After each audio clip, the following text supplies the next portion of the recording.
Que não tem nada a ver com o véu do templo que rasgou pra você entrar, que é outra babaquice cantada aí a torta direita pelos cantores gospel. É que tu tá falando de um assunto e tu vai abrindo brecha para outras coisas. Então, Tô abrindo, mas eu vou fechar todas as janelas. o véu do templo não se rasgou de forma pra gente ter acesso ao Santo dos Santos? Nunca, isso é balela. Não era só o sumo sacerdote? Balela. Não era só o sumo Só sacerdote? o sumo sacerdote. Entrava. E hoje?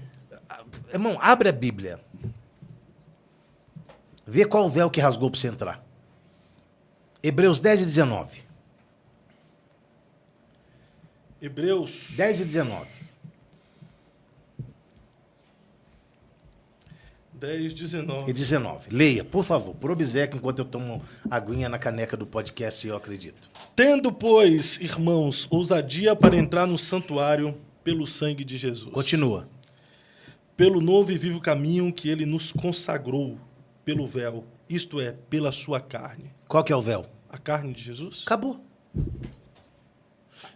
Então, essa ideia que só o sumo sacerdote entrava no lugar Verdadeiro. no santo, verdadeiro. Mas quando Jesus morre na cruz e o véu véu rasga? do templo se rasga de alto a baixo, O que não que foi para a gente ter acesso. Não, o que tinha dentro do Santíssimo? A arca. Então rasgou para quem sair? Então você está dizendo que Deus estava preso lá dentro do... Não é preso, não é preso. Quando fizeram o tabernáculo, Sim. aí tinha luz. Ai, Eu não queria. vai calhando. Tinha luz no pátio, que era a luz do sol. Sim. Tinha luz no lugar santo, que era do candeeiro. Quando foi o Santíssimo, Deus falou assim, não quero luz, também não quero nada claro. Coloca uma cortina. Não é que aquela cortina impedia Deus de sair. Mas quando o véu do templo se rasgou, Deus, é como se Jesus estivesse dizendo, Pai, não tem necessidade de o Senhor morar aí. Porque quem crê em mim, eu e o Pai viremos para ele e faremos nele morada. O Pai não precisava mais de um tabernáculo feito por mão de homem. Porque nós nos tornamos templo do Espírito Santo. Agora ele habita em nós. Então ele só habitava dentro do tabernáculo. Não, Isso era uma simbologia aquilo. Então, mas isso não é, dentro dessa visão aí, dentro dessa perspectiva, não é limitar Deus a Não. apenas o tabernáculo? Não é limitar Deus. Porque ali era a tenda do encontro. Era um lugar onde o sumo sacerdote se encontrava com Deus. Não era um lugar limitado. Deus não estava limitado àquilo dali. No entanto, que os filisteus pegaram a arca, ué. Foi só o caixote. Entendi. Então, quando o véu, vamos lá, simplificando, quando o véu se rasga de alto a baixo, não foi para nós termos acesso. Não, é como se Deus tivesse saído dali para habitar em nós. Entendeu? Entendi. Essa seria a linguagem. É como se Deus... A gente até fala assim, ó, o véu do templo não rasgou para você entrar, rasgou para Deus sair. Alguém usa essa expressão. Para Deus habitar em nós. Para Deus tabernacular em nós. E Hebreus 10, 19 diz que o véu que rasgou para te dar acesso foi a carne de Jesus. Sim. Voltando. Então você reconhece Jesus no altar do holocausto, que representa a cruz. Se lava na bacia, que representa o batismo. Aí você entra no lugar santo, que é a mesa. Só que o sacerdote só podia comer depois de se lavar. O batismo não é uma lavagem? Sim. Então, aí o apóstolo Paulo, lá em 1 Coríntios capítulo 10, fala o quê? Não quero, irmãos, que sejais ignorantes, porque todos foram batizados na nuvem, Moisés e na água.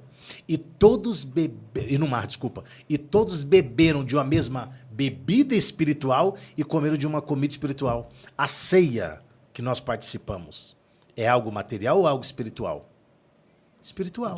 Nós tratamos aquilo como algo espiritual. Sim, simbólico, né? Simbólica, simboliza o corpo de Jesus, o pão, o sangue simboliza, o vinho simboliza o sangue de Jesus. Então, tem um porquê. Você não pode participar se você não passou pelas águas. Então é um erro participar da ceia aquele que não foi batizado. Deixando claro que isso não é um erro da Assembleia de Deus, né? Sim. Que a Assembleia de Deus não aceita. Eu só estou dizendo por quê? Porque hoje, o Fábio... Esses aí, então, só uma ressalva, esses que participam da ceia sem o batismo, seria participar para a sua própria condenação? Ou participa por ignorância e isso não... Vamos colocar que participa indignamente, porque o que é... O Marco Teresiano já deixou isso claro aqui no outro podcast que ele teve. Que participar indignamente é participar sem refletir o sacrifício. Certo. É comer, igual... é água, eu vou beber. Eu não bebo. Nossa, de onde essa água veio? Como que ficou uma água com gás? Não, eu bebo água para matar minha sede. Sim. A ceia já não é isso. Você relembra a morte de Jesus até que ele venha. Então, todas as vezes que você participa da ceia, é um memorial. Você vai relembrar aquele sacrifício da cruz. É só por esse motivo que você está comendo pão e só por esse motivo que você está participando da ceia. E o engraçado de tudo isso, não sei se você já parou para pensar nisso, sobre a ceia, que não foi revelado a nenhum dos discípulos que participaram da ceia. Foi revelado a Paulo, que nem lá estava. Sim.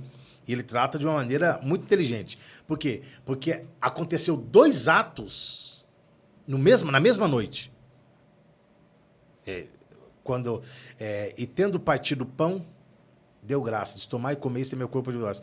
Semelhantemente, depois de cear, mas o pão já não faz parte da ceia, é porque teve a ceia, que era a Páscoa também. E todas as vezes que Paulo diz lá, quando os ajuntais para comer, esperai uns pelos outros, é porque a igreja tinha o hábito de, antes da ceia do Senhor, ter uma ceia entre os irmãos. Eles comiam entre eles. Interessante essa abordagem aí. Eles comiam entre eles. Por isso que Paulo diz, quando os ajuntais para comer, porque a ceia você não junta para comer. Então, você se une para celebrar. Então, aquela ideia, eu sou da Bahia e lá... Fica esperando o outro comer. E era usado esse texto, É até legal, porque assim. Isso aí tem um momento de união para participar junto. Mas era usado esse texto, esperar uns pelos outros... Para as pessoas já não pegarem e não comer. E comer. Não pode comer, você tem que esperar o irmão. Aí você tem que esperar o irmão. É antibíblico? Não. É pecado? Não. Mas o texto não se refere a isso. É legal, tá? legal. O texto não se refere a isso. É igual esse negócio de troca de cálice que hoje as igrejas comunhão, fazem. koinonia, né? Troca de cálice. A gente trata como comunhão. O judeu não trataria como comunhão. Porque o judeu é um cálice. Não são vários. Eu bebo, dou para você e você bebe. Não, sabe por quê? Porque a cultura judaica fala o quê? Quando eu bebo e dou o meu cálice para você, nós estamos compartilhando o mesmo destino. No entanto, que a igreja, há muitos anos atrás, era um cálice para todo mundo beber.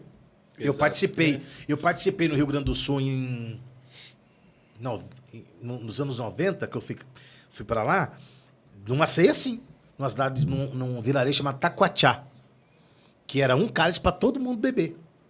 Por quê? Porque isso sim é o ápice da comunhão. Você tomar no mesmo cálice que o irmão. Entendeu? Verdade. Claro que tem higiene hoje, né? Você falou, eu lembrei até de um filme que tem um filme que o cara vai tomar só tinha uma caneca, e aí ele olha para aquela caneca e ele olha pro cara, e a boca do cara tá toda ferida, assim, né? Ele olha pra caneca e olha pro cara, aí ele pega a caneca e toma assim, bem no cantinho. Engraçado, eu costumo tomar até no lugar. Mas a congregação faz assim também, é só um cálice. É um cálice, mas é uma cultura judaica. A congregação está mais próxima, então, da cultura da igreja. Da cultura judaica do que nós. É, verdade. Mas é questão de higiene também, né? Também tem isso também.